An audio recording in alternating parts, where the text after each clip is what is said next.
Hello everyone, ako nga pala si Mark Novew, isang entrepreneur at meron tayong pinagdaanan sa negosyo. Okay? Ngayon, pag-uusapan natin kung paano nga ba magbenta. Okay? Kasi merong mga nagbebenta na hindi kayang ibenta yung produkto na yon. Ngayon, meron tayong isang topic na believe on what you are selling. Okay? Dapat, kailangan nating maniwala sa ating binebenta. Kasi kung hindi tayo maniniwala sa ating binibenta, mahirap magbenta. Pag-usapan natin ngayon yung importansya ng selling.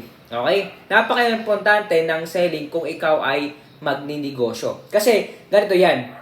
Okay? Kahit gaano pa kaganda yung service, okay, na binibigay mo, okay, kahit gaano pa, okay, kaayos, okay, kasarap yung produkto, okay, kung hindi mo yan kayang ibenta, palpak lang ang negosyo mo. Okay? Kung titingnan, okay, nasa 80%, okay, yan ng business. Okay? Sa business natin, kumbaga, 80% yung ating advantage, okay, yung sa pagbebenta. Okay?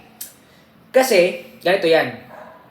Ang importante ng selling, okay, sa negosyo, yung remaining 20%, iikot na yan sa product. Okay, quality, system, dun na iikot yon.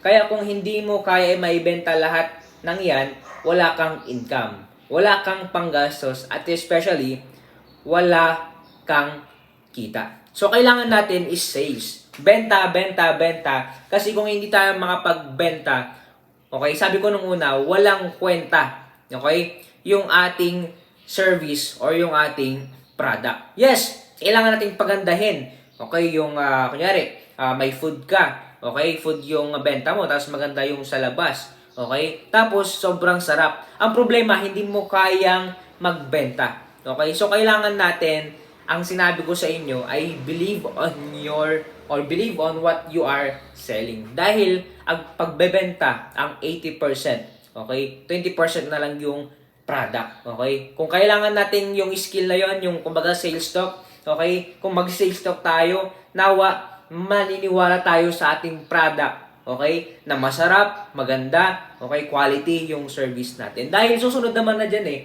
okay? Kung masarap yung ating pagkain, babalik at babalik naman sila, tama? Okay, kung maganda yung ating packaging, babalik at babalik naman sila O kasi nasa stock natin sila. Kumbaga natikman muna nila yung food o kaya naramdaman nila yung service, kaya sila bumalik. Okay, kailangan natin ng quality. Okay, na pag sa sales stock. Okay, quality na naniniwala tayo sa ating binibenta. Kasi kung wala yun, mas lalo tayong hindi magtatagumpay sa negosyo. Kaya kailangan nating pakapalin yung ating mukha.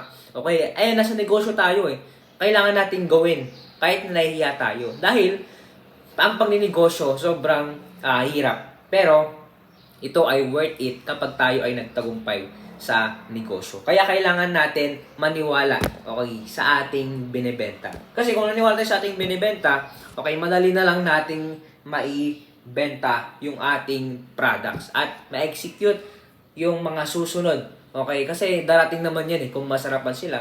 O di, ang susunod is quality. Okay, quality ng yung sa packaging. Okay, mas marami pa tayong i-improve sa negosyo.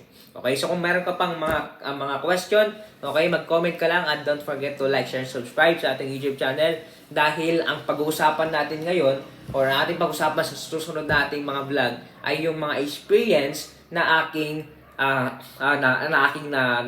nagawa, okay? Dahil madami tayong failure sa buhay na aminado naman ako, okay, na hindi tayo hinog that time kaya tayo ay nag-fail. Pero gusto ko na ayoko nang maranasan nyo yung pagkakamali na yun dahil ang goal ng YouTube channel na to ay malutas, okay, o kaya masolusyonan yung mga problema nyo, okay, especially sa mga negosyante. Okay, kayo na bahala kung kayo ay magninegosyo pa or hindi, pero mas advice ko sa inyo, magnegosyo kayo. Dahil tayo yung pag-asa ng Pilipinas. Okay? Kasi kung wala yung mga negosyante, okay, hindi tataas yung economy. Okay? So, kayo na po yung bahalang mag-aral. Okay? Dahil naniniwala ako kapag nag-aaral kayo, pinag-aaral nyo ng mabuti yung business. Okay? mas lalo tayong gagaling, okay? Kasi tayo ay nag-effort, okay? Work lang tayo dahil kapag tayo ay nagtatrabaho, okay? Binibigyan natin yung best natin, okay? Time will come, magtatagumpay rin naman tayo. Okay, so dito na muna yung ating pag-uusap at see you on the next vlog, okay? Abang-abang lang kayo. God bless.